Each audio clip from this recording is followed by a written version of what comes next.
Holi judge temple, David తమ్ముడు గృహం. ఇదో దేవుడు మనతో మాట్లాడే శ్రేష్టమైన మాట చదువుకుందాం.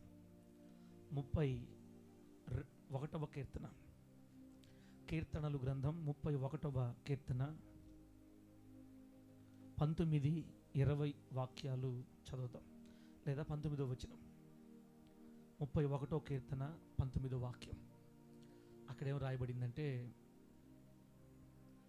నీ యందు భయభక్తులు గలవారి నిమిత్తం, నీ యందు భయభక్తులు గలవారి నిమిత్తము నీవు దాచి ఉంచిన మేలు ఎంతో గొప్పది.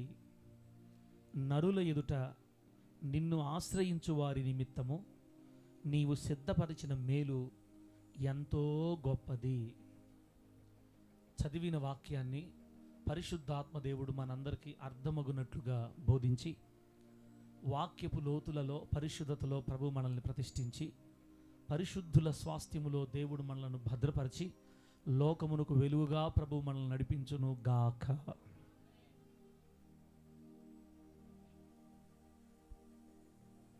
దేవుని బిడ్డలారా, చదివిన వాక్యంలో రాయబడిన మాట, దేవుడు ఇక్కడ కొందరి కోసం మేలుని దాచిపెట్టాడని రాయబడింది. దేవుడు కొందరి కోసం మేలు దాచిపెట్టున్నాడు. ఆ కింద వచ్చిన కింద లైన్లో దేవుడు కొంతమంది కోసం మేలుని సిద్ధపరచి ఉన్నాడు. దాచి ఉంచిన మేలు, సిద్ధపరచిన మేలు. చెప్పండి, దాచి ఉంచిన మేలు, సిద్ధపరచిన మేలు. మొత్తం మీద మేలే. దేవుడు కొందరికేమో మేలులు దాచి ఉంచుతాడు, కొందరికేమో దేవుడు మేలులు సిద్ధపరచి ఉంచుతాడు.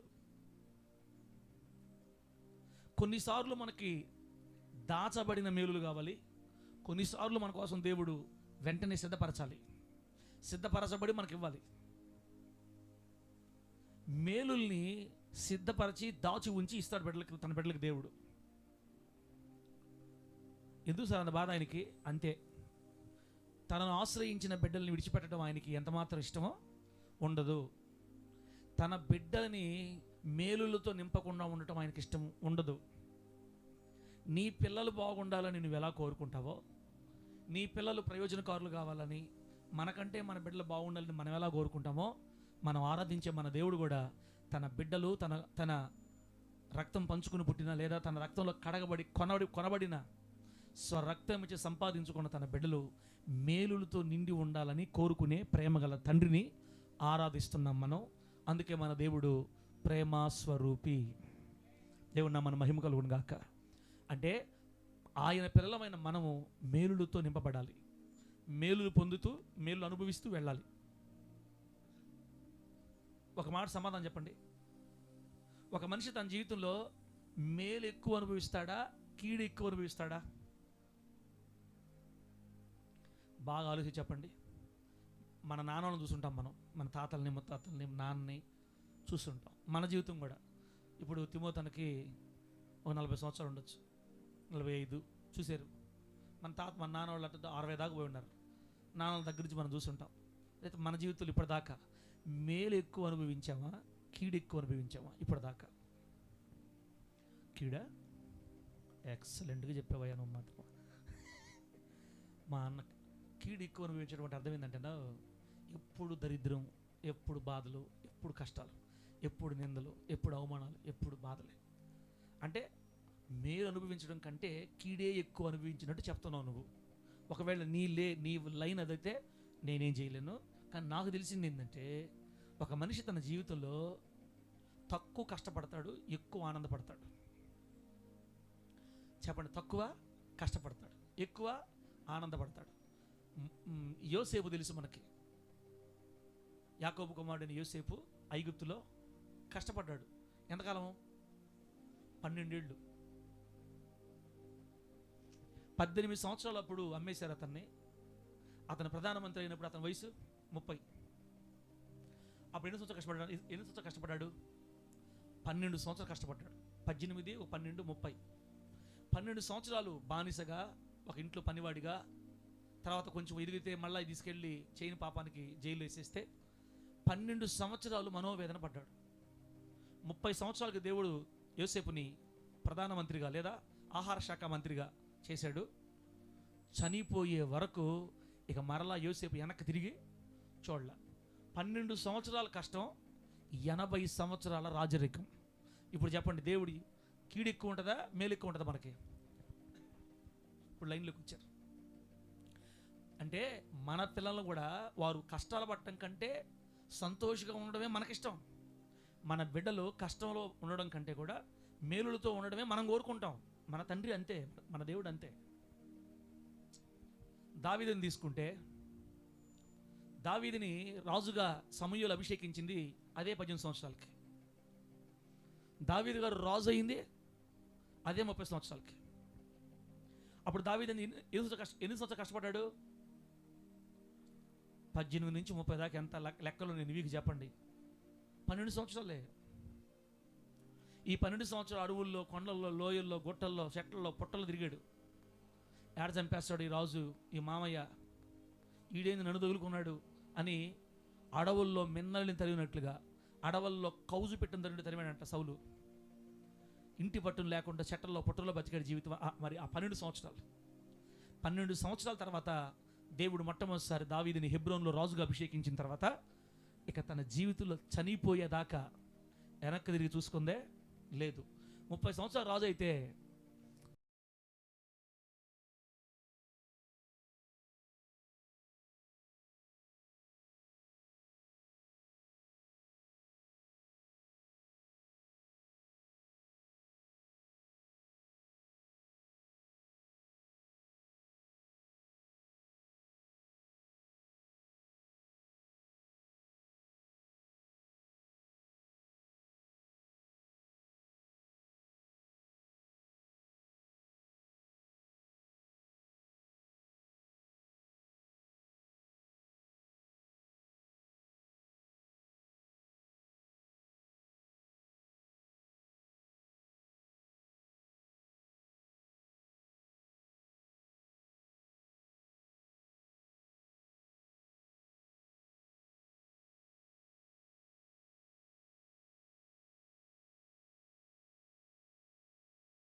సుఖ దుఃఖాలు మిళితం చేసి దేవుడు సుఖాన్ని ఎక్కువ కాలం పొడిగిస్తుంటాడు, దుఃఖాన్ని తక్కువ కాలం పొడిగిస్తుంటాడు. ఆ తక్కువ కాలానికి కూడా కొంతమంది తట్టుకోలేక ఆత్మహత్యలు చేసుకుంటారు. మన హవిలో చెప్తుంది నాకు నిన్న మొన్న 10th క్లాస్ ఎగ్జామ్ రాసిన పాప రిజల్ట్స్ వచ్చే రోజు సూసైడ్ చేసుకుందంట. ఫెయిల్ అయిపోతాను నేను అని భయంతో ఆత్మహత్య చేసుకుని చనిపోయింది ఆ పాప. రిజల్ట్స్ వచ్చేసరికి 425 మార్కులతో పాస్ అయిపోయింది. చనిపోయింది దేనికి? ఫెయిల్ అయిపోతానని. ఒక ఆడపిల్ల మార్కులు తక్కువ వస్తాయేమో చచ్చిపోయిందంటే ఇంకా ఇంట్లో తల్లిదండ్రుల అమ్మాయిని ఎంత టార్చర్ పెడుతుంటారు. ఒక పక్క సారా టార్చరు, లేదా ఎక్కడ స్కూల్లో చదవాలా చదవాలా. ఒక పక్క తల్లిదండ్రులు టార్చరు, ఒక పక్క బంధువులు బాగా చదువుతున్నారని వాళ్ళ పిల్లలకు జాబులు వచ్చాయని తల్లిదండ్రులు పద్దెనిమిది లేసి ఏళ్ళని చూపించి వాళ్ళని చూపించి మెంటలు వచ్చేస్తుంది వీళ్ళకి. నేను ఇప్పట్లో కానీ ఫెయిల్ అయ్యానంటే మా వాళ్ళందరి మధ్యలో నాకు అవమానం అయిపోద్ది. మా డాడీ నాకు అసలు ఖర్చు పెట్టాడు ఎక్కువ, ఫెయిల్ అయిపోతే నన్ను బ్రతకనీరు, నేను అసలు చూడలేనని ఆ మనోవేదన గురై 15-16 సంవత్సరాల ఆడపిల్ల సూసైడ్ చేసుకుంది.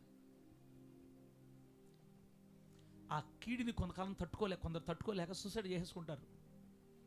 కీడు అనేది మనిషి జీవితాన్ని కుంచేస్తుంది, దుఃఖం అనేది మనిషి జీవితాన్ని తగ్గించేస్తుంది. అందుకనే దేవుడు ఆ కష్టాలను కానీ, బాధలు కానీ, సమస్యలు కానీ, వేదనలు కానీ, రోదనలు కానీ, రోగాలు కానీ మనుషుల మీద ఎక్కువ కాలం ఉండనివ్వడు. ముఖ్యంగా తన బిడ్డలకు ఎక్కువ కాలము ఉండనివ్వడు. వస్తాయి ఖచ్చితంగా, వచ్చి టచ్ చేసి వెళ్తాయి మనల్ని, వస్తాయి కానీ ఎక్కువ కాలం మన మీద పనిచేయు. ఆ రీతిగా ఈరోజు సరే ఇంకో మాట చెప్తా. అందుకే నేనేం చేస్తానంటే నా బిడ్డల్ని చదువు విషయంలో నేను పెట్టను టెన్షన్, టార్చర్ పెట్టను. నేను వాళ్ళకి ఏం చెప్తుంటానంటే మీరు ఫెయిల్ అయిపోయినా మళ్ళీ రాసుకుందరు, చదువు లేకపోయినా పర్లేదు కానీ మాకు మీరు కావాలా. డైరెక్టర్ గారు అట్లా అంటున్నాడు కానీ అట్ట మాట్లాడు. ఇంటి దగ్గర డైరెక్టర్ గారు వేరుగా మాట్లాడతాడు. ఏం సరే ఏంది వాళ్ళకి చెప్పేదట నువ్వు? ఏంది వాళ్ళు ఎందుకు వాళ్ళకు ఉండేది ఈ వయసు చదవకుండా వాళ్ళు? మంచిదిలే, అర్థం చేసుకునేపోతే పర్వాలేదు. టెన్షన్ బట్టి టార్చర్ పెట్టేసుకొని ఇబ్బంది అయితే. ఇప్పుడు చదువు అనేది ఒక పెద్ద కాంపిటీషన్ అయిపోయిందన్న. మనుషుల మధ్య పోటీ తత్వాన్ని తీసుకొని వచ్చేసింది. పిల్లలు రోబోలు అయిపోతున్నారు. ఇప్పుడు రోబో ఇన్ని గంటలు చదవాలి, ఇన్ని గంటలు చదవాలి, ఇంత చదవాలి, ఇది చదివితేనే జాబులు వస్తాయి, ఇది జాబులు వస్తాయి, రుబ్బేస్తున్నారు మిక్సీలు వేసి పిల్లల్ని. అందుకే మన పిల్లల్ని ఒక రకంగా ఉండే స్కూల్లో వేసుకుంటే మంచిది. దేవుని నామాని మహిమ కలుగును గాక. చెప్పండి గట్టిగా హల్లెలూయా. డబ్బు ఉందని చెప్పి వేలు లక్షలు కట్టే అవసరం నాకైతే లేదు. ఇద్దరు పిల్లలను కూడా కాలేజీల్లో మెరిట్లో వేసారన్న. మెరిట్లు అంటే అర్థమైందంటే అందరు చదివేది కాకుండా వీళ్ళు అన్నీ చదవాలి. వీళ్ళు మిగతా వాళ్ళు అందరూ తక్కువ చదివితే చాలు, వీళ్ళు మాత్రం మొత్తం చదవాలి బుక్ అంతా. దాంట్లో వేసారు వీళ్ళిద్దరిని. ఈమె నేను పడుచుకోవాలి, ఇంకొంచెం బలాడ్డాలు కాబట్టి ఈమె కొంచెం అటు ఇటు కొట్టద్దని చెప్పేసి నేనే ఆమె చెప్తే మాట్లాడదామని అనుకున్నా. కానీ పెద్ద ఆమెను మాత్రం రుబ్బేస్తున్నారు అంతే. డాడీ నా వాళ్ళకి అట్లా మెంటలు వస్తుందనింది. మా అమ్మ ఉండమ్మ తల్లి నీకు మెంటలు వస్తుంది, నేను తట్టుకోలేను మళ్ళా అనింది. నేరుగా వెళ్ళే కాలేజ్ దగ్గరికి, సార్ గుడ్ మార్నింగ్ సార్. చెప్పండి సార్. ఏంది మా పాపను మెరిట్లు వేసారంట, మొత్తం చదవమంటున్నారంట. ఏంటి సార్ మీరు అట్లా అంటారండి? మరి సార్ మీరు మీ పాపను మీరు ఎంకరేజ్ చేయాలి. మీ పాపను కష్టపడితే కదా, కష్టపడితే మంచి మార్కులు వస్తాయి. సారు ఒకటి చెప్తాను నీకు సారు నేను చెప్పేది నువ్వు. ఆ అమ్మాయి బలహీనరాలు, 8 నెలలకు పుట్టింది. ఏదో దేవుడి దేవ అంత మాత్రం వచ్చింది. మీ మార్కులకి మీ కాలేజీకి ఒక దండం. ఆ అమ్మాయి ఎన్ని మార్కులు వస్తే అన్ని మార్కులు మాకు చాలు. నీకు ఫీజు కావాలి, నా బిడ్డకి చదువు కావాలి. మీ ఫీజులు మీ మార్కుల కోసం ర్యాంకుల కోసం నా బిడ్డను బలి చేయొద్దు. అసలు నాకు అది అవసరమే లేదు. రేపటి నుంచి మామూలు క్లాసులు కూర్చోటది పోయి అటగా సార్ ఇంకేం మాటలేదు సార్. ఇంకా నెక్స్ట్ రోజు నుంచి మామూలుగా అందరిలో కూర్చోబెట్టేశారు. అయినా మంచి మార్కులే వచ్చాయి. దేవుడికి స్తోత్రం కలుగును గాక. బిడ్డల మీద ప్రెషర్ తగ్గద్ది. చదివే వాళ్ళని మనం చదవమని చెప్పాల్సిన అవసరం లేదు. అందుకుంటుంది అది. చదివే బండి అందుకుంటుంది. ఇప్పుడు ఈ బండి ఉంది, ఈ బండి ఇప్పుడు ప్రస్తుతానికి 30 మార్కులు తగ్గాయి అంతే. 500కి 470 వచ్చినాయి. 30 మార్కులు తగ్గాయి. ఇప్పుడు మళ్ళీ రాసేది రేపు. డాడీ 10 మార్కులే తగ్గాలి మనకంటుంది. అంటుకునే బండి ఆటోమేటిక్గా అంటుకుంటుంది, మనం చెప్పాలే. అంటుకోలేని బండి, ముక్కే బండి పోయి నెత్తి మీద వేసామనుకో, ఆ బండి ఇంకా ముక్కుతుంది. మూలుగా నక్క మీద ఏమి వేయకూడదు, తాటికాయలు వేయకూడదు. పిల్లలు ప్రశాంతం చదువుకోవాలి, ఫ్రీగా చదువుకోవాలి. 10th చదివే ఆడపిల్లే సూసైడ్ చేసేసుకుందంటే ఎంత టార్చర్ పెడుతున్నారు తల్లిదండ్రులు ఈ రోజుల్లో. ఈరోజు బిడ్డ పోయింది, ఆ చదువు ఏం చేసుకుంటారన్నా? ఆ చదువు ఏం చేసుకుంటారు? కాబట్టి కీడు తట్టుకోలేనమాట. కీడు ఎక్కువ మన మీద పనిచేస్తే తట్టుకోలేము. అందుకనే దేవుడు తన బిడ్డలకి కష్టాలు, కీడు, వేదన, బాధలు తక్కువ కాలం పెడతాడు. సంతోషాన్ని, నెమ్మదిని, ఆరోగ్యాన్ని, ఆనందాన్ని, ఉత్తేజాన్ని, సుఖాన్ని ఎక్కువ కాలం పెడతాడు. దేవునికి స్తోత్రం కలుగును గాక. గట్టిగా చెప్పండి హల్లెలూయా. బిడ్డరా, కాబట్టి పగులు ఎక్కువ, రాత్రి ఎక్కువ చెప్పండి అన్న. ఏం సార్ కొత్త ప్రశ్నలు వేస్తున్నావు నువ్వు? సాయంత్రం 6 గంటల నుంచి మళ్ళీ ఉదయం 6 గంటలకు తెల్లారింది అనుకోండి, అప్పుడు మొత్తం ఎన్ని గంటలు? రాత్రి ఎన్ని గంటలు? 6 నుంచి ఇదొక 6, ఇదొక 6, 12 గంటలు కదా, అంతేనా? పొగులు 12 గంటల. ఏం తేడా కొడుతుంది? రాత్రి ఖచ్చితంగా తక్కువ ఉండాలి. రాత్రి ఖచ్చితంగా తక్కువ ఉండాలి. 2 సమానంగా ఉండవు. మనం కరెక్ట్గా లెక్కలేసుకుంటే ఉదయాన్నే 6 నుంచి సూర్యుడు వచ్చేదాకా కొంచెం టైం ఉంటుంది కదా. మొత్తం మీద అది 12 గంటలు, ఇది 12 గంటలు అనే కంటే ఒక గంటైనా పొగులు ఎక్కువ ఉండాలి. అట చేసాడు దేవుడు. చీకటి కంటే వెలుగు ఎక్కువ, చీకటిలో కంటే వెలుగు మనకు ఆశీర్వాదం, వెలుగు నెమ్మది. ఇలాగ మనిషి జీవితంలో కూడా కష్టాలు చాలా తక్కువసేపు ఉంటాయి, ఆశీర్వాదాలు ఎక్కువసేపు ఉంటాయి. అది దేవుని చిత్తం. అందుకే ప్రభు ఇక్కడ వాక్యం రాయించింది ఏంటంటే, దేవుడు కొందరి కోసం మేలులు దాచి ఉంచాడు, దేవుడు కొందరి కోసం మేలులు సిద్ధపరిచాడు. ఇప్పుడు చెప్పండి, దాచి ఉంచిన మేలు, సిద్ధపరిచిన మేలు. ఉండారా? కళ్ళు మూసేశారు అప్పుడే. దాచి ఉంచిన మేలు, సిద్ధపరచిన మేలు. ఎవరి కోసం? ఇప్పుడు చూద్దాం. 31వ కీర్తన 19 వచనం కదా అనా, దాచి ఉంచిన మేలు సిద్ధపరిచిన మేలు. అంశం చెప్పాలి, ఒక్కడేటాడు మనిషి. దాచి ఉంచిన మేలు సిద్ధపరిచిన మేలు. దాచి ఉంచింది ఎవరికి మేలులు అంటే 19వ వచనంలో, నీ యందు భయభక్తులు గలవారి నిమిత్తం దాచి ఉంచిన మేలు ఎంతో గొప్పది. ఎవరైతే దేవుని యందు భయభక్తులు కలిగి బ్రతుకుతారో వాళ్ళకి దేవుడు మేలులు దాచిపెట్టి ఉంటాడు. అవి కూడా మామూలు మేలా గొప్ప మేలా? హలో, మామూలు మేలా గొప్ప మేలా? ఎంతో గొప్పది. అంటే ఎంతో గొప్ప మేళ్ళు ఆయన యందు భయభక్తులు గల వారి కోసం దాచిపెట్టాడు దేవుడు.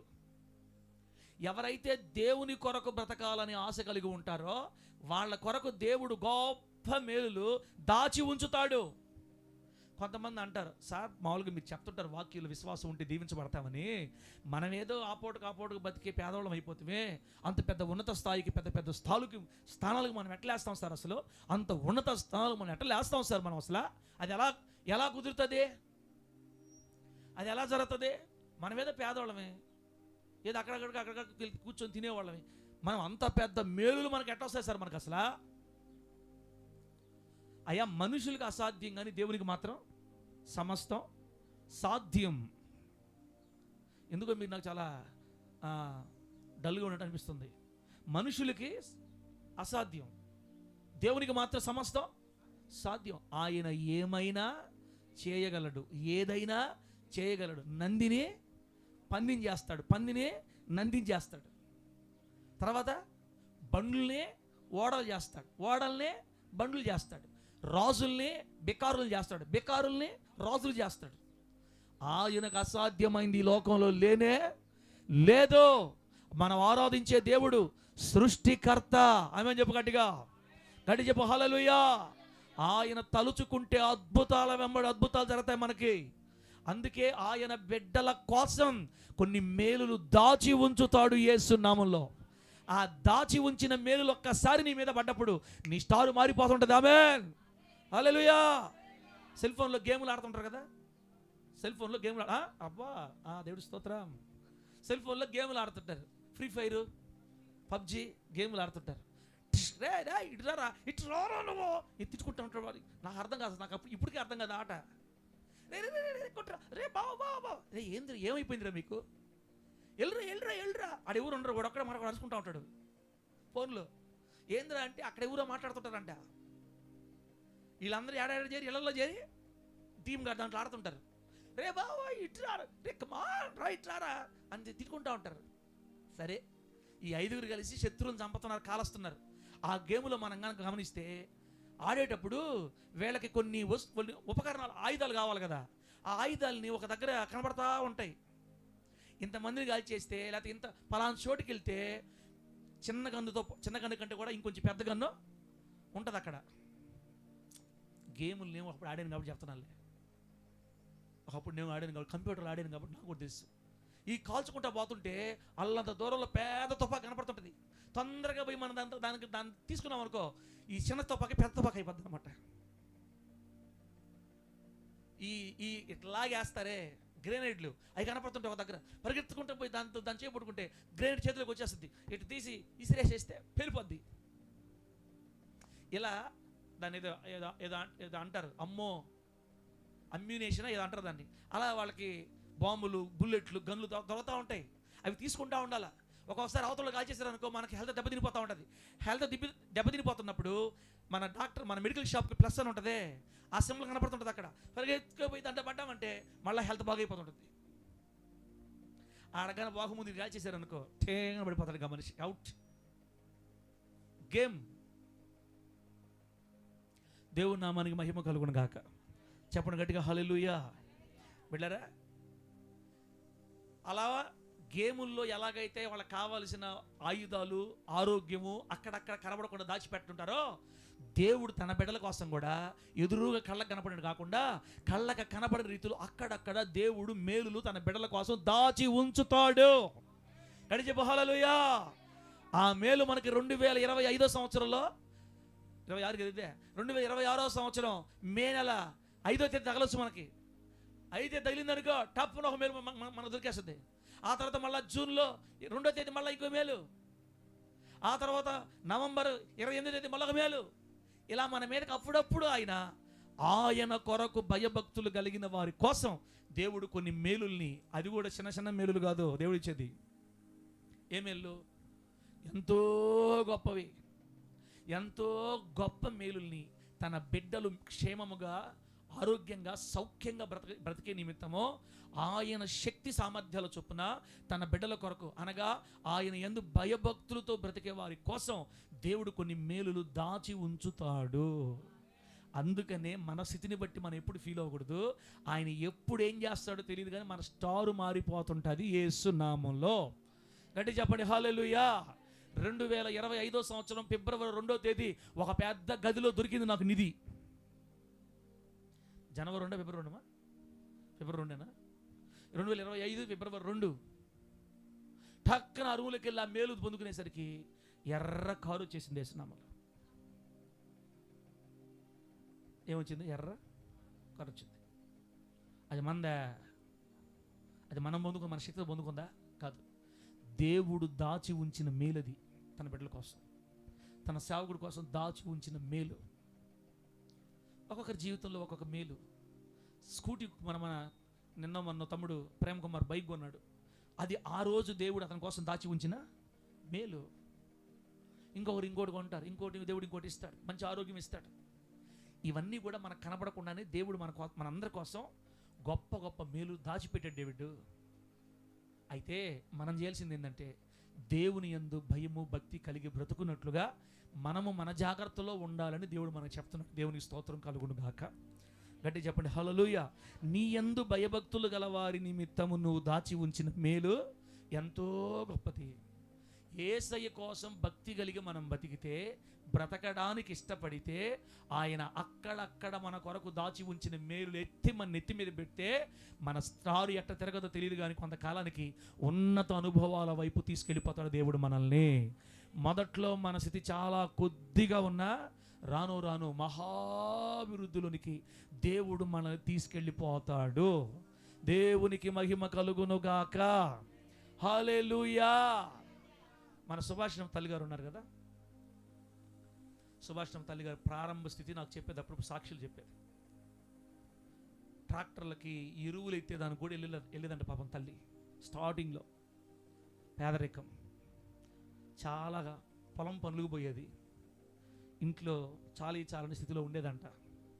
ఆ స్థితిలోనే పిల్లల్ని పెంచుకుంటా బిడ్డని చదివించుకుంది. ఆ బిడ్డ కూడా చాలా కష్టాల్లో చదివాడు. ఆ బ్రదర్ కూడా, తల్లిగారు కుమారుడు, ఒక పూట ఆహారం ఉండి ఒక పూట ఆహారం లేని పరిస్థితుల్లో నీళ్లు పోసుకొని కారం కలుపుకొని తిన్న రోజులు కూడా ఉన్నాయని చెప్తున్నది నాకు అప్పుడప్పుడు తల్లి. కూరలు లేకపోతే అన్నంలో ఏం వేసుకొని కారము లైట్గా నూనె ఏదో మొత్తం మీద అదిలిదిలే, నేను తినలేదు బిడ్డలరా. పచ్చళ్ళ వరకు వచ్చింది, కానీ అది చూడండి ఆ ప్రారంభ స్థితి ఎట్లా ఉంటుందో. కారం కలుపుకొని తినేసేవాడు. అలా ఎన్నో దినాలు ఆ పేదరికం అనుభవాలు.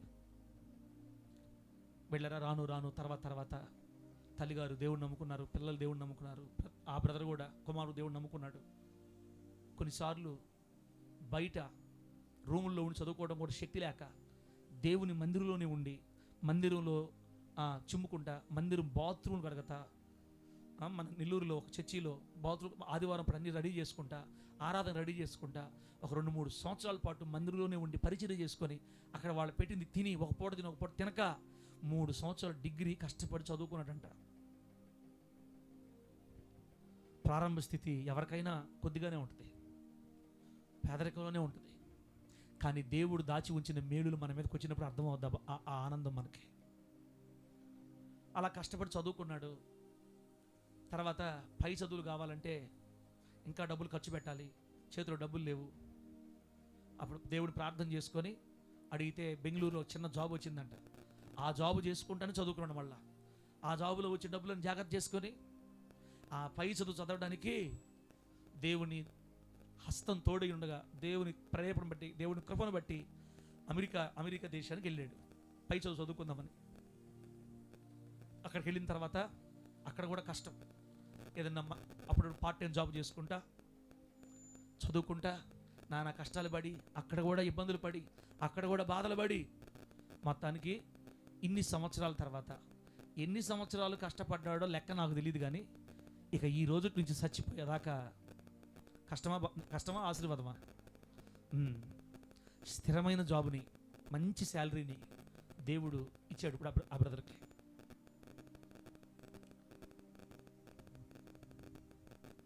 నెలకు 7 లక్షలు సంపాదించే కృప. బా, అంటే గొప్ప కోసం చెప్పట్లేదు, వాళ్ళు వచ్చిన త్రోవ చెప్తున్నాను నేను ఇప్పుడు.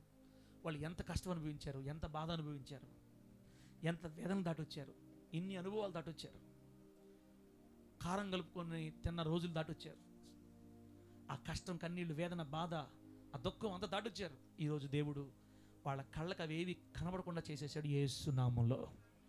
ఇప్పుడు ఆ బిడ్డ రాబోయే రోజుల్లో అక్కడే సొంత ఇల్లు కొనుక్కుంటాడు, ఇక్కడ ఇల్లులు కట్టబడతాయి. తల్లికి ఇప్పుడు నెల్లూరులో ఇల్లు కావాలని ప్రార్థన చేస్తుంది. ఒకప్పుడు ఎంతో బాధపడ్డ స్థితిలో నుంచి దేవుడు ఈ రోజున ఖచ్చితంగా చేస్తాడు. దేవుడు నెల్లూరులో మంచి ఇల్లు తల్లికి ఇస్తాడు యేసు నామంలో. అప్పుడు మిమ్మల్ని అందరూ పిలిచి ప్రార్థన పెట్టుకుంటుందంట. ప్రస్తుతానికి మేమే పోతున్నాం ఇద్దరమే, ఏరే బాడుగిళ్ళు కాబట్టి వాళ్ళు ఒప్పుకోరు కాబట్టి. అదే సొంత ఇల్లు అనుకో, పెట్టు బాక్స్ను వాడదు. ఇంకా నేను కూడా చిన్న, నేను కూడా పెద్ద బాక్స్ పెడతా. మన ఇల్లు అది, మనం ఏమేం చేసుకోవచ్చు. ఒకప్పుడు కన్నీళ్ళు, ఒకప్పుడు బాధలు, ఒకప్పుడు కష్టాలు. ఇప్పుడు దేవుడు కృప చూపాడు. తల్లి గురించి ఎందుకు చెప్పానంటే నా కళ్ళ ముందు కనబడింది కాబట్టి. తమ్ముడా, ఇది ఎవరికి జరగద్ది, అమ్మా ఇది ఎవరికి జరగద్దని ఇలా ఎవరు దీవించబడతారంటే వారు మొదటి నుండి దేవుని కోసం ఎలా బ్రతకాలా? భయభక్తులు కలిగి బ్రతకాలి. ఎవరైతే దేవుని కోసం భయభక్తులు కలిగి బ్రతుకుతారో వారి జీవితాన్ని రాను రాను రాను దేవుడు ఆశీర్వాదాల వైపు, ఎక్కలేనంత ఎత్తైన కొండల మీదకి దేవుడు తీసుకెళ్ళిపోతాడు యేసు నామములో. గట్టి చెప్పండి హల్లెలూయా, హల్లెలూయా. చెప్తుంటే ఏంటుంటాం, కోట్లు కోట్లని. మన జీవితంలో కోట్లు చూస్తామన్నా? ఈ కోటు చూడాల్సిందే. ఏదే 2000 రూపాయలు పెట్టుకున్న కోటు అవి చూడాల్సిందే. మనం కోట్ల రూపాయల్లోకి మనం ఎలా వెళ్తాం? ఒకప్పుడు తినడానికి కూడా లేని పరిస్థితిలో ఉన్న బిడ్డని ఈరోజు కోట్లలో దేవుడు తీసుకెళ్తే బా, అది ఆశీర్వాదం. ఆ బిడ్డకి ఎందుకు వచ్చిన ఆశీర్వాదం అంటే అదిగో ఆనాటి నుంచి మందిరాలు చిమ్మడం, బాత్రూమ్ శుద్ధి చేయటం, ఆరాధన అన్ని క్రమపరచటం, పరిచయం చేసుకోవటం, అయిపోయిన తర్వాత మళ్ళీ అన్నీ సర్దుకోవటం, మందిరంలో భోజనాలు ఉండేటప్పుడు భోజనాలు వడ్డించేటప్పుడు వాళ్ళకి వడ్డించటం, తర్వాత ప్లేట్లు తీసుకెళ్ళి కడగటం.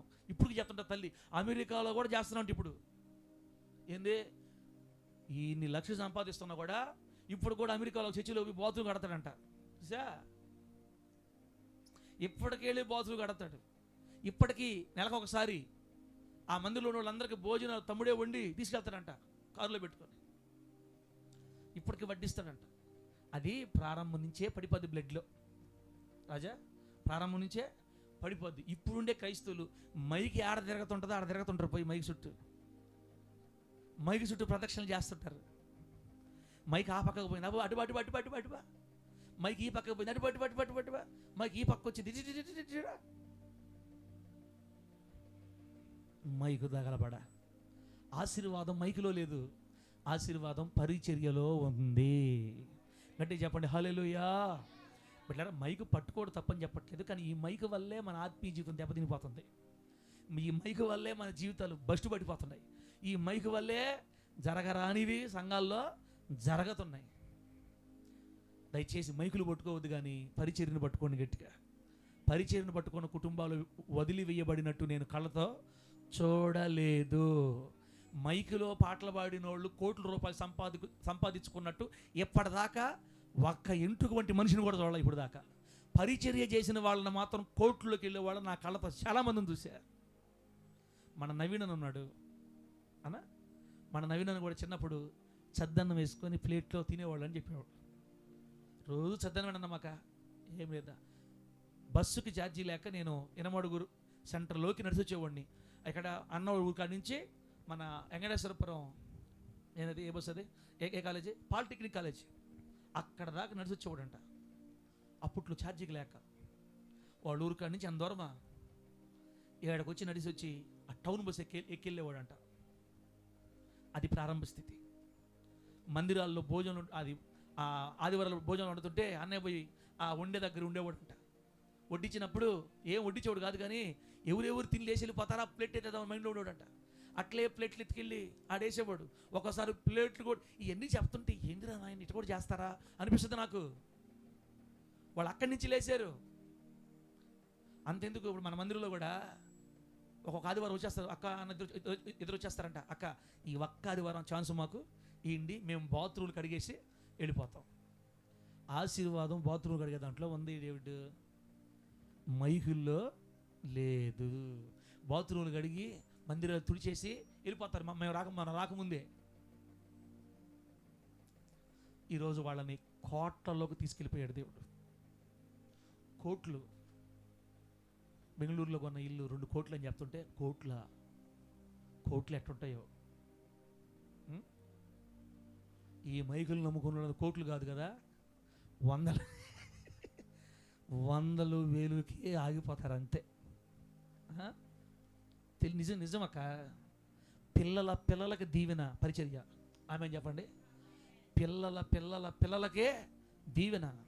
ఆ బిడ్డ కష్టపడ్డాడు, ఈరోజు 7 లక్షలు దేవుడు తీసుకెళ్ళాడు. ఇంకా రాను 10, 20, 30 పోతుంటుంది ఇంకంతే. ఇక అతనికి పుట్టే పిల్లల సంతానం కిందకు వస్తారా, పైకి పోతారా? పైకి వెళ్తారు. ఆశీర్వాదం అది.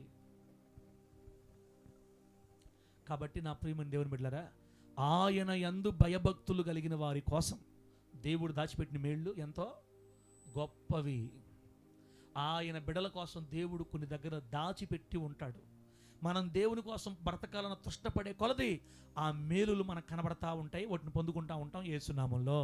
కాబట్టి మన స్థాయిని బట్టి ఎప్పుడు మనం ఆలోచించకూడదు. ఆయన ఒక్క మేలు మన నెత్తి మీద పోసేటంటే ఒక్కసారి మన చరిత్ర మారిపోద్ది. మనకి దాచబడిన మేలులు కావాలి. ఆమె చెప్పండి గట్టిగా, చెప్పు హల్లెలూయా.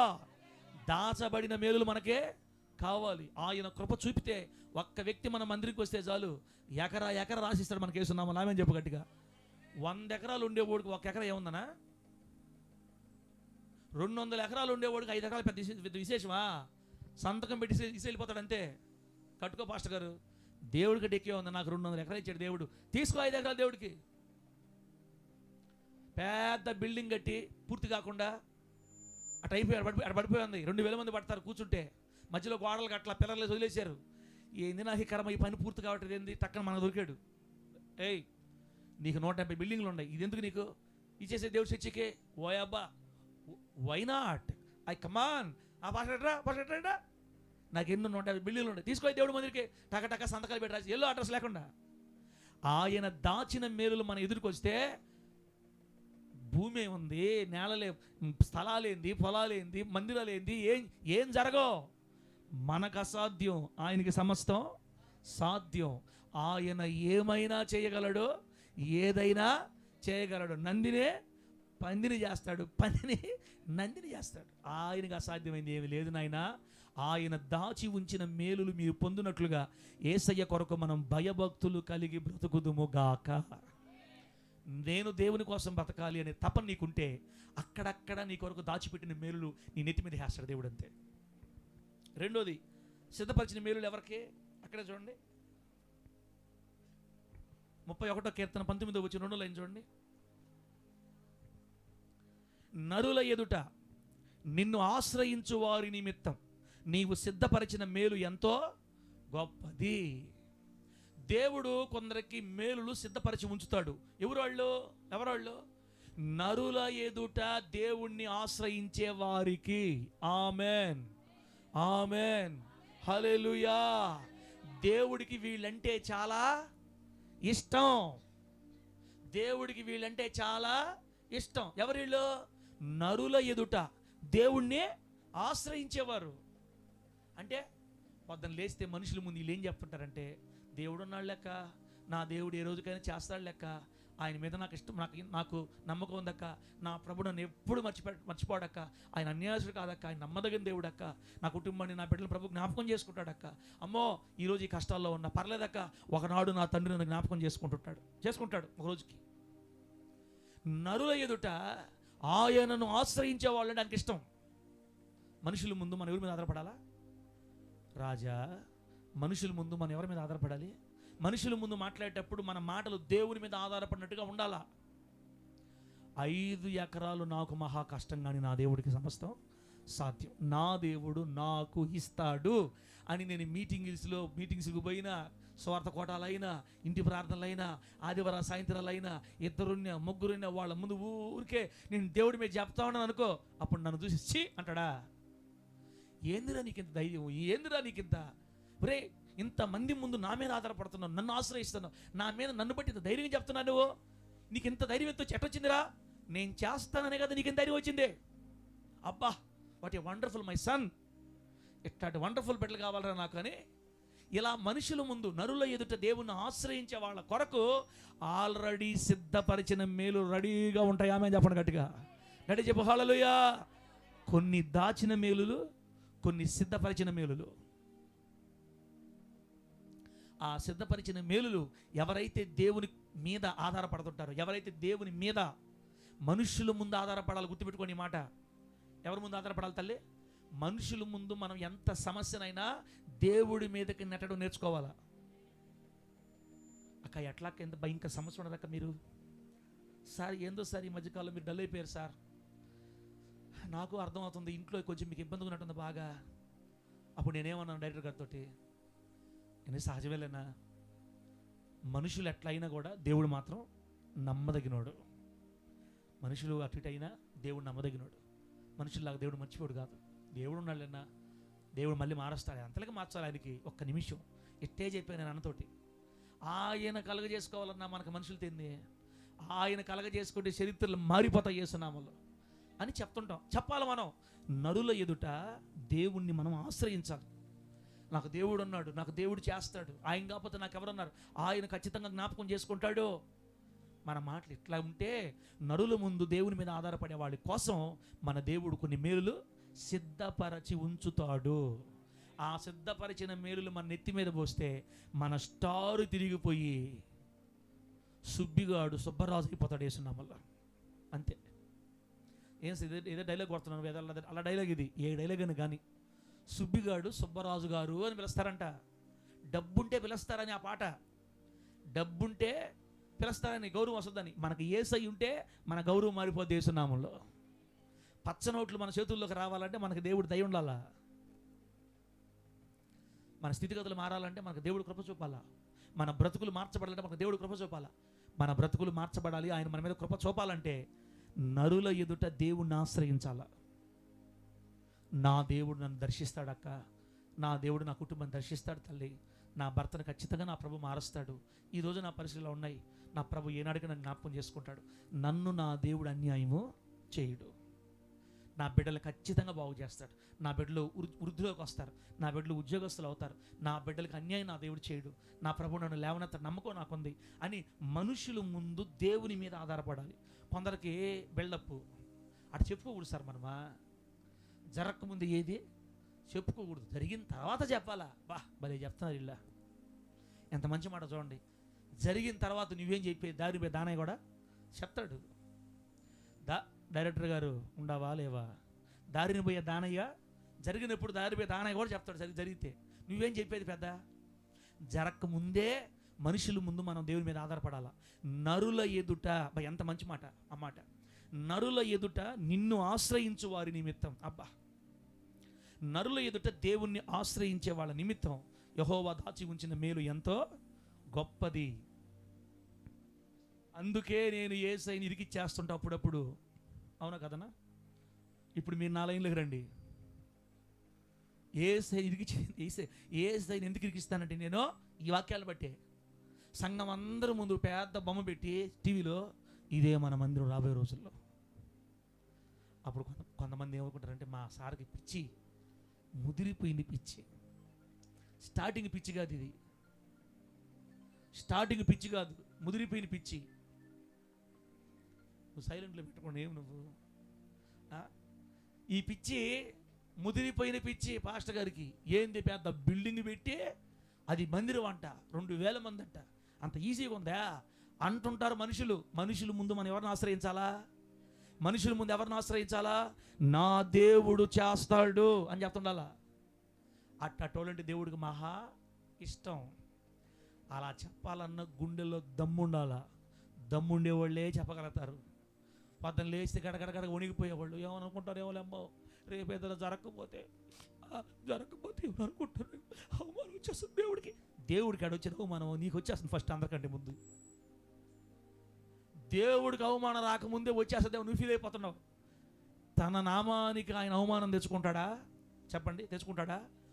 ఆయన ఏమైనా చేసి విలువ తెచ్చుకుంటాడు. ఫరో ముందు దేవుని నామానికి అవమానం తెచ్చుకున్నాడా? ఇజ్రాయేల్ పంపించడానికి అసలు యెహోవా ఎవడో అన్నాడు. యెహోవా ఎవడో క్లియర్గా చూపించేశాడు. అంతే. చెత్తట్టు పొట్టిట్టు రాలిపోయింది ఐగుప్తుకి. సుందరమైన నగరం పేలు పాలైపోయింది, కప్పల పాలైపోయింది, మిడతల పాలైపోయింది, పురుగుల పాలైపోయింది, వడగండ్ల పాలైపోయింది. ఊర్లో ఉండే వాళ్ళందరూ గడ్డలే. ఎక్కడైనా అడగబాకండి, చెప్పలేని స్థలాల్లో చెప్పలేని గడ్డలు. దెబ్బకి చచ్చారు మనుషులు. అయ్యా మోషే, నువ్వు ఆరాధించే దేవుడు మామూలు దేవుడు కాదు, ఈ గడ్డలు తగ్గిపోవాలని ప్రార్థన చేయి బాబా. ఇశ్రాయేలు దేవుడే నిజమైన దేవుడు అని చెప్పి వాళ్ళు కూడా ఒప్పుకున్నారు లాస్ట్కి.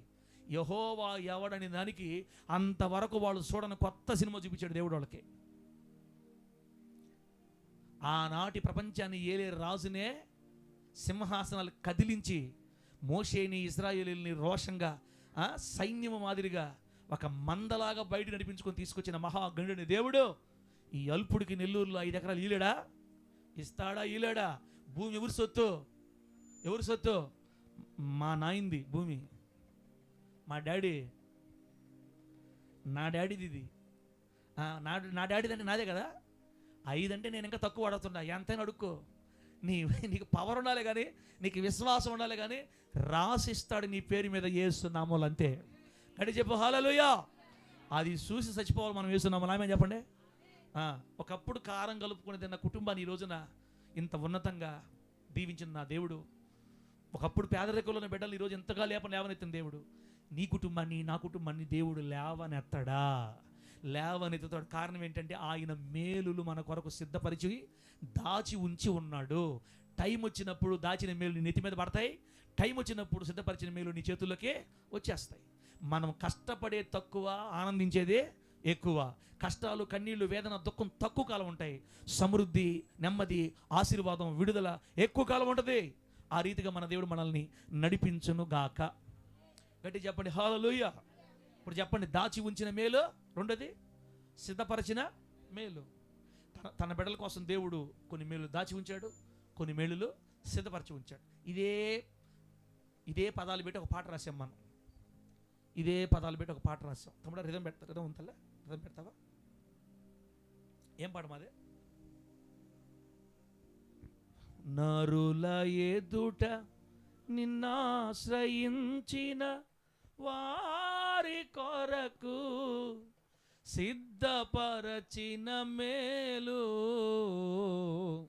ఎంతో గొప్పది, ఎంతో గొప్పది, ఎంతో గొప్పది, ఎంతో ఎంతో ఎంతో గొప్పది. కొంచెం ఫాస్ట్ పెట్టాలి.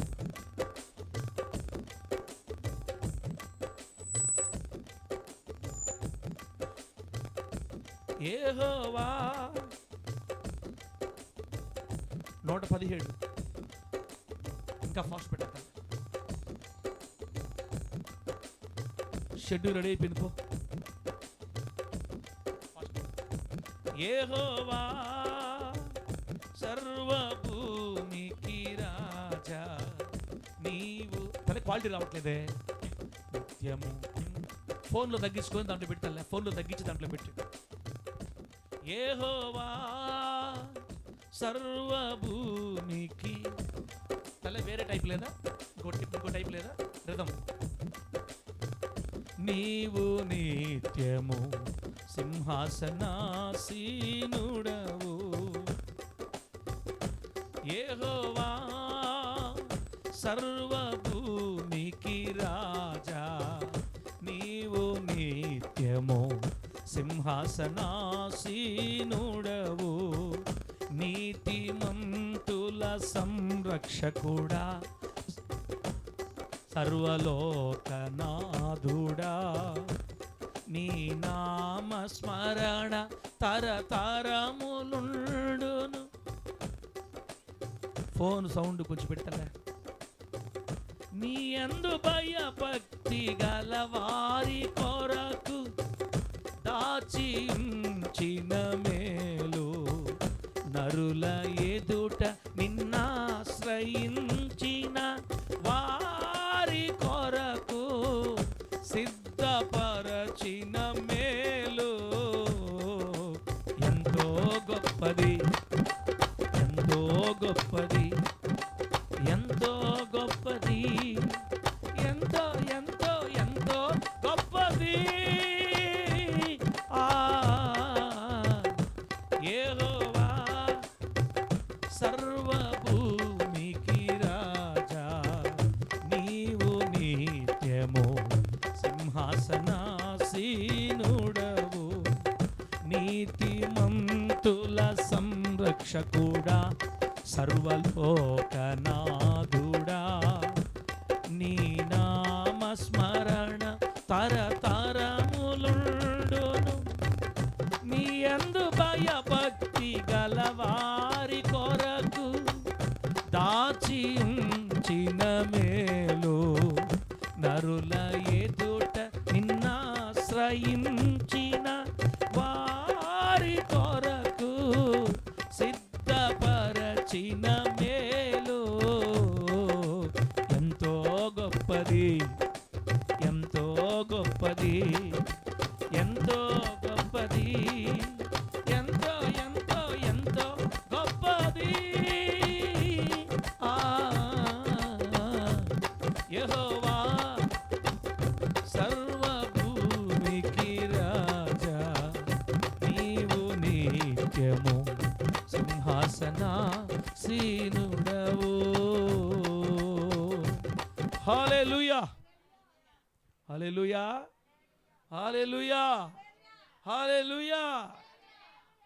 భయభక్తులు కలిగి బ్రతికే బిడ్డలకి దేవుడు కొన్ని మేలులు దాచి ఉంచుతాడు.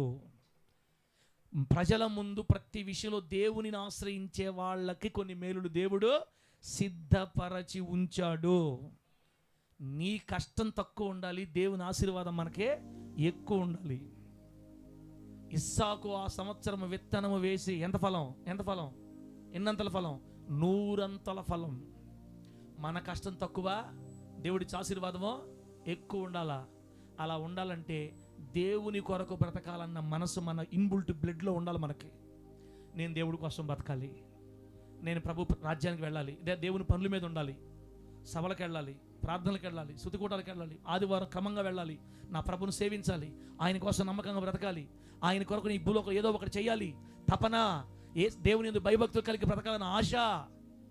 చిన్న చిన్న బలహీనతలో పడి కుంగిపోతున్నా కూడా మరలా లేచి నా ప్రభు కోసం నేను నికరంగా నిలబడాలన్న తలంపులు, యేసై కొరకే నేను జీవించాలన్న తృష్ణ నీ మనసులో మండతా ఉంటే నువ్వు దేవుని కోసం చేస్తున్నటువంటి ఆ ప్రయాసం చూసిన దేవుడు దాచి ఉంచిన మేలులు నీ ఒడిలో పోస్తాడు యేసు నామములో.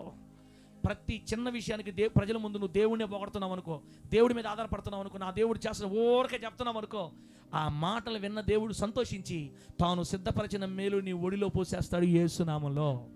ఒక 10 సంవత్సరాల క్రితం నీ జీవితం వేరైపోద్ది, ఈరోజు నీ జీవితము వేరైపోద్ది యేసు నామములో. అంత ఉన్నతంగా మన దేవుడు మనల్ని ఆశీర్వదిస్తాడు. ఇందు మూలంగా నేను మరలా మీకు చెప్పేది ఏంటంటే, మైకు చుట్టూ తిరగకుండా మనము ఎడ తిరగదాము, పరిచర్య చుట్టూ తిరగదాం. సాఫలేసే చుట్టూ, పాటలు పాడే చుట్టూ, బాత్రూమ్లు కడిగే చుట్టూ, కొండలు ఉండే చుట్టూ, వండిన కొండలు తిరిసే చుట్టూ, మైకుల చుట్టూ తిరిగినోడు లక్షలు దాటినట్టు కానీ వేలు దాటినట్టుగా నా కళతో ఒక్కరిని కూడా ఇప్పటికీ చూడలే. 14 సంవత్సరాల సేవ జరిగిపోతా ఉన్నా ఒక్కోసారి హల్లెలూయా స్తోత్రం అంటారు. నాకు కూడా నా పరిస్థితే. కానీ పరిచయం చేసిన వాళ్ళు చూడండి, కోట్లలోకి వెళ్ళిపోయారు, లక్షల్లోకి వెళ్ళిపోయారు. ఎవరు గొప్ప? స్వార్థం లేని పరిచర్య అది. దేవుడు వాళ్ళ కష్టాన్ని చూసి వాళ్ళ ఒడిలో పోస్తాడు దేవుడు. బిడ్డలారా, నేనే కాదులే, చాలామంది సేవకులు ఇదే బాధలో పడుతున్నాను. 3-4 సంఘాలు, 2-3 సంఘాలు, చెప్పుకోవడానికి ఎన్ని సంఘాలు ఉన్నా ఆర్థికంగా అక్కడికి అయిపోయిన మనుషుల సంగతి ఈరోజున. కానీ పరిచర్య మనల్ని అలా చేయదు, అది మన జీవితాన్ని విప్లవాత్మకంగా మారుస్తుంది. కాబట్టి పరిచర్య తక్కువ అంచనేయద్దు, దేవుని చిత్తం అయితే దాన్ని గట్టిగా పట్టుకోండి. ఆల్రెడీ పరిచర్యలో ఉండేవాళ్ళు వదులుకోకుండా జాగ్రత్తగా సాగిపోదురుగాక. గట్టి చెప్పండి హల్లెలూయా. బిడ్డలారా, ఇలా దేవుడు ఎవరికి ఎవరికి ఇచ్చాడు దేవుడు ఈ విధంగా? ఎవరికి దేవుడు సమకూర్చాడు? ఎవరికి దేవుడు మేలులు ఇచ్చాడు? ఒక ఇద్దరు ముగ్గురు గుర్తు చేసి మనం ప్రార్థన చేసుకుందాం. బిడ్డలారా, నేను ఇప్పుడు చెప్పాలనుకున్నప్పుడు నాకు గుర్తొచ్చిన దేవుడు అంటే ఒక స్త్రీ, ఆడపిల్ల, రూతు. ఎవరు? రూతు ఏ ప్రాంతం చెందినామే? మోయాబు. కొంచెం సౌండ్ తీసుకుంటా, ఫోన్ కూరంతా. మోయాబీయురాలు. మోయాబీలు ఎవరో తెలుసా? అక్రమ సంబంధం. తండ్రికి కూతురికి పుట్టినవాళ్ళు, చిన్న కూతురికి తండ్రికి పుట్టినవాళ్ళు. అమ్మోనీలు ఎవరంటే పెద్ద కూతురికి తండ్రికి లోతుకి బిడ్డలు పుట్టినాడు కదా. చరిత్ర బాగలేదు, లైన్ బాగలేదు, వాళ్ళ వంశమే కరెక్ట్గా లేదు. ప్రభువు చెప్పాడు 10 తరాల వాళ్ళు కూడా నా ముందుకు రాకూడదు అసలు, వీళ్ళు అంతా నాకు నచ్చట్లా వీళ్ళని చెప్పాడు దేవుడు. అటువంటి భయంకరమైనటువంటి స్థితి, అందరి చేత వెలివేయబడిన గోత్రంలో పుట్టిన ఒక ఆడపిల్ల బిడ్డలారా, అత్త భక్తిని చూసి మారిపోయింది యేసునామంలో. ఎవరి భక్తిని చూసి? ఇంత భక్తి చేస్తున్నారంటే వీరి దేవుడు నిజమైన దేవుడు అయి ఉండాలి. అత్త భక్తికి ఆమె ఆకర్షించబడింది.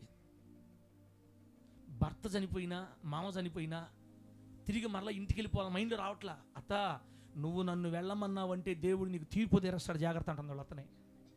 నన్ను వెళ్ళమన్నావు అనుకో, దేవుడు నీకు తీర్పు తీరుస్తాడు. డైరెక్టర్ గారు, ఇంకొక అరగంటే ఓర్చుకుంటాము, ఆ తర్వాత వెళ్ళిపోయి నువ్వు పడుకోవచ్చు హ్యాపీగా నా మాటిను. లేదా ఏం లేదా, హుషారుగా ఉండవా అంటే కళ్ళద్దాల వల్ల నాకు అనిపిస్తుంది. కళ్ళద్దాల వల్ల ఓకే, కొత్త కళ్ళద్దాలు తెచ్చినట్టుండవు, పాతేనా? ఓకే, హల్లెలూయా చెప్పండి గట్టిగా, హల్లెలూయా. అత్త ఏమంటుంది?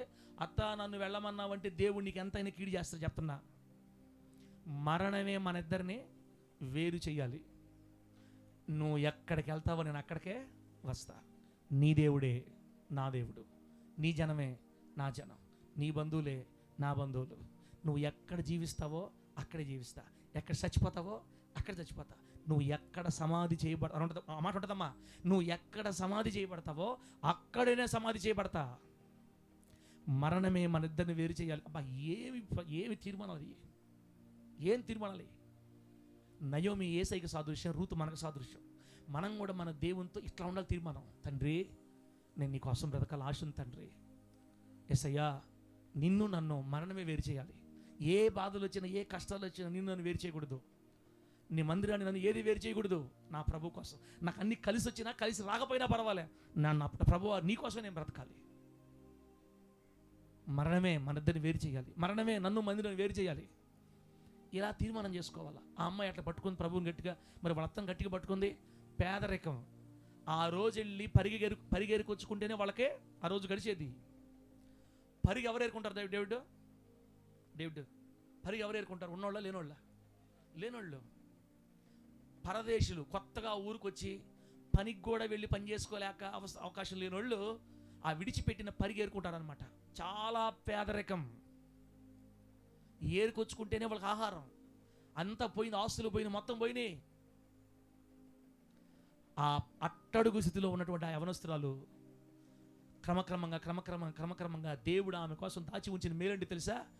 ఆమె ఫస్ట్ పోవటమే ఎవరి పొలంలోకి వెళ్ళింది? సుబ్బారావు పొలంలో కాదు, పుల్లారావు పొలంలో కాదు. ఈ ఆడలు వెనక తిరగతా, ఈ జలుగాచుకుంటా, గందరగోళంగా ఉండి పేరుకే క్రైస్తులు పేరు పెట్టుకొని షాడిష్ శాస్త్రాలు చేస్తుంటారే అటు ఇటు, వాళ్ళ పొలంలోకి వెళ్ళాలా. దేవుడు ఆమెకు దాచి ఉంచిన మేలు ఎట్టాడిదంటే, దేవుడు ఆమెకు సిద్ధపరిచిన మేలు ఎట్టాడిదంటే, ఆమెను తీసుకెళ్ళడమే ఒక శ్రేష్టమైన భక్తిపరుడు పొలంలోకి తీసుకెళ్ళిపోయాడు దేవుడు యేసు నామములో. గడి చెప్పు హల్లెలూయా.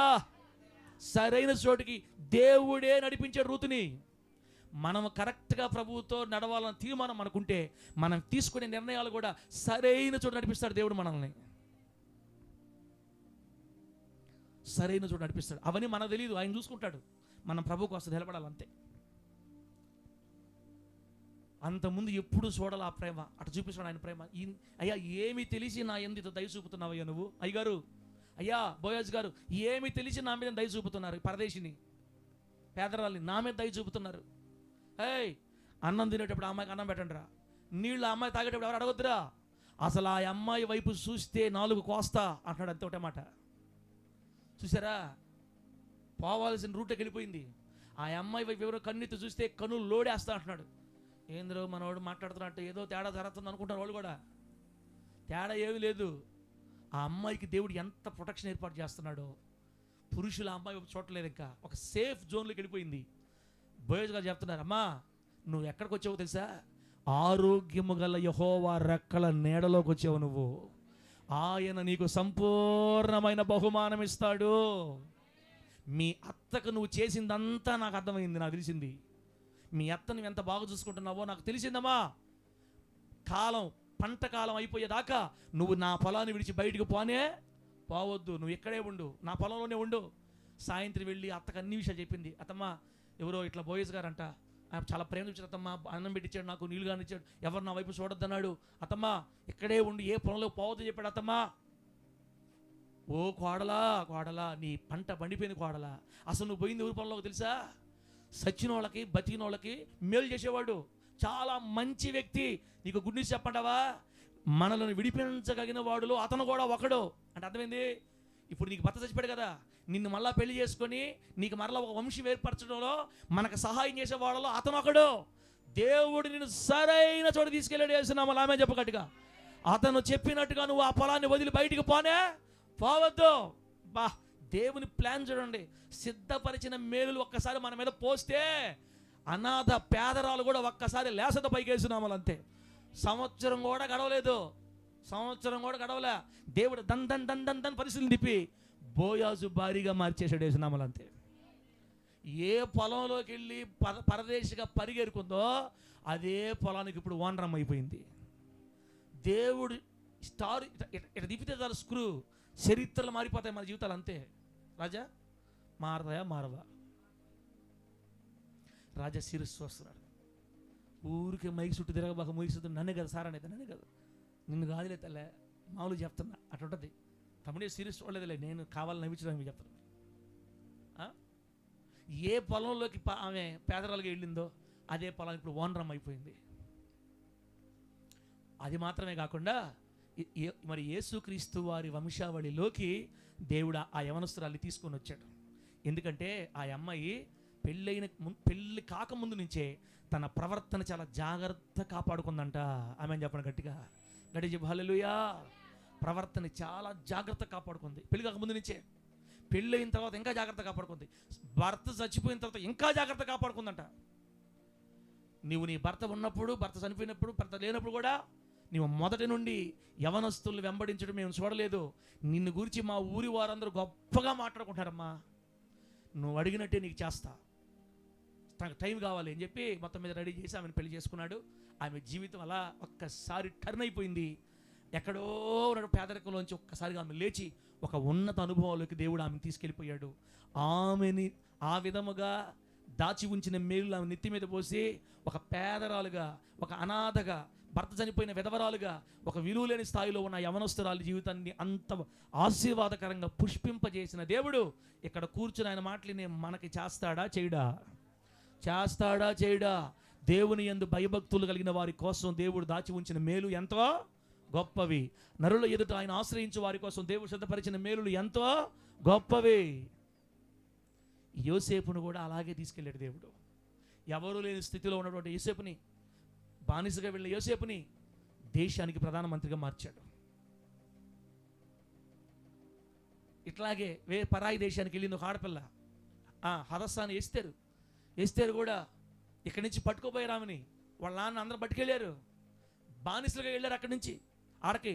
అసలు బానిసగా వెళ్ళిన ఒక ఆడపిల్ల ఆ దేశానికి రానవద్దని ఊహిస్తారా?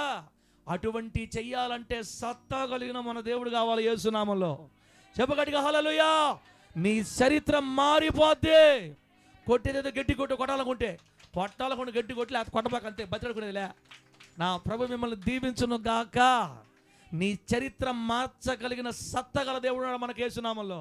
ఆయనకు అసాధ్యమైంది ఏది?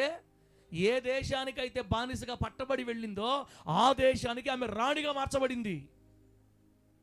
ఆమెను రాణిగా మార్చడానికి మొదటి భార్యకి రెమ్మ తెగులు పెట్టాడు యేసయ్య.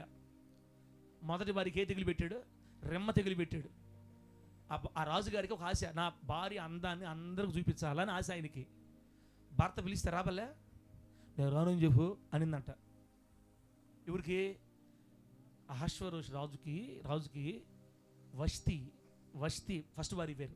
ఆ భార్య పిలిస్తే, అమ్మాయి నువ్వు రెడీ అయ్యి, రాణిగారు మిమ్మల్ని రెడీ అయ్యి రమ్మంటున్నాడు రాజుగారు, మిమ్మల్ని అందరికీ చూపించాలంట, నా భార్య చూడండి నాకు అంత మంచి భార్య ఉందని చూపించాలంటే వాడు పిలిస్తే నేను వచ్చింది రానుపో అని చెప్పింది. సహజంగా రాజు పిలిస్తే రాకుండా ఉండరు.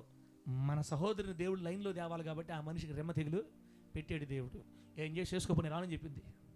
ఆ మాట అందరిలోకి చెప్పాడు. ఓడు కూడా చెప్పేవాడు కూడా, రాజా రాణి రాదంట, రానని చెప్పని చెప్పింది. వాడు అందరూ వినేశారు. అవమానం అయిపోయింది రాజుకి.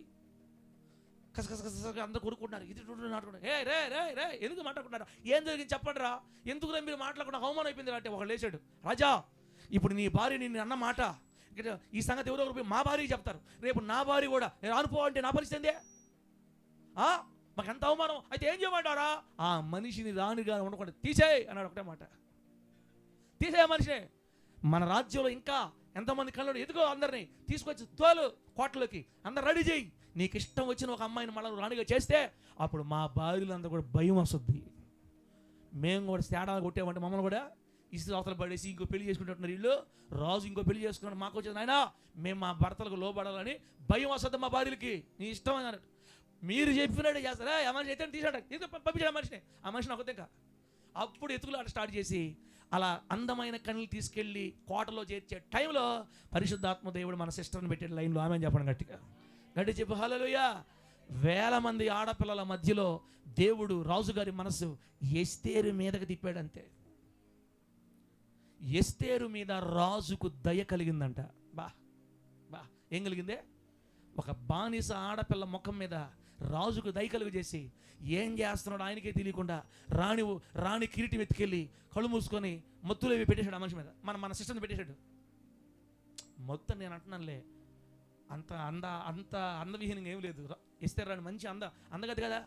ఆమె అందానికి ముగ్ధుడై ఆమె మీద ఇష్టం కలిగి దయ కలిగి రాణి కిరీటం తీసుకెళ్ళి పెట్టేసి ఈ అమ్మాయి ఇక మీద నుంచి నా దేశానికి రాణి.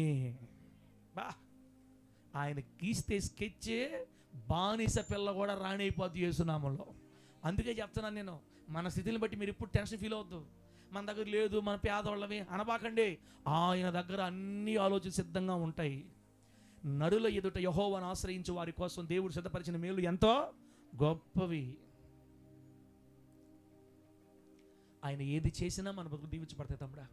మనం రెండు చేయాలి. ఒకటి, యెహోవా యందు భయభక్తులు కలిగి దేవుని కోసం తపన కలిగి బ్రతకాలి. రెండోది, ఆయన మీద అందరి ముందు ఆధారపడాలి. మనం మనుషులందరి ముందు ఆయన మీద ఆధారపడే మాటలు మాట్లాడుతుంటే హృదయాన్ని చూసిన దేవుడు ఆ మేలులు దాచిపెట్టి మన మీద తీసుకొచ్చినప్పుడు, మన ఒడిలో ఆ మేలు పోసినప్పుడు ఏం జరగద్దో మనకు తెలియదు, కానీ మన బ్రతుకులు విప్లవాత్మకంగా మార్చబడి చరిత్ర మారిపోద్ది యేసు నామంలో. ప్రభు నామానికి మహిమ కలుగును గాక. గట్టి చెప్పండి హల్లెలూయా. పరాయి దేశానికి వెళ్ళి గేటు దగ్గర కాపలాగా ఉన్న మొర్దెకైకి ఈరోజు హామాను ఇంటిని రాసిచ్చేసాడు రాజు యేసు నామంలో. హామాను ఎవరు? దుష్టుడు. వాడు చచ్చిపోతే వాడి ఇల్లు తీసి వాడి కాగితాలు తీసేసి వాళ్ళ నాన్నకి ఇచ్చేసింది. మొర్దెకైకి ఇచ్చేది, నానా ఈ రోజు నుంచి ఆ ఇల్లు నీదే. రాజ్యం యొక్క తాళపు చెవులు చేతులకు వచ్చేసి ఇంకేంది? కోరిన స్థానం, కోరిన ఇల్లు, కోరిన ఇంకంతే.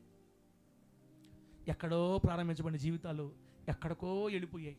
ఇప్పుడు హామాను స్థానంలో మొర్దెకై ప్రధానమంత్రి అయ్యాడు.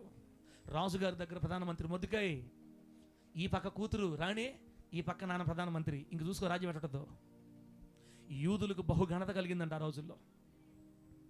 కాబట్టి ఆయన స్క్రూ తిప్పితే నువ్వు కోట్ల మీదకి వెళ్ళిపోతావు యేసునామలు, అంతే. ఆ రేంజ్కి తీసుకెళ్తాడు నిన్ను నన్ను దేవుడు. అయితే ఆ ఆశీర్వాదాన్ని అందుకోవాలంటే దేవుని యందు భయము భక్తి మనకి నిలిచి ఉండాలి. ఎప్పటికైనా దేవుని పని కోసం ప్రాకులాట ఉండాలి. దేవుని పని కోసం తపన ఉండాలి. ప్రతి సందర్భంలో ఏ సమయంలోనైనా మనుషుల ముందు మాట్లాడేటప్పుడు మనం దేవుని మీద ఆధారపడతా మాట్లాడాలి. ఇవన్నీ కలిసి మన బతుకు దీవెనకరంగా మార్చబడతాయి. ఈ రీతిగా మన కుటుంబాలను మన ప్రభు ఆశీర్వదించి వర్ధిల్ల చేయును గాక. కళ్ళు మూసుకోండి, ప్రార్థన చేసుకుందాం బిడ్డలారా.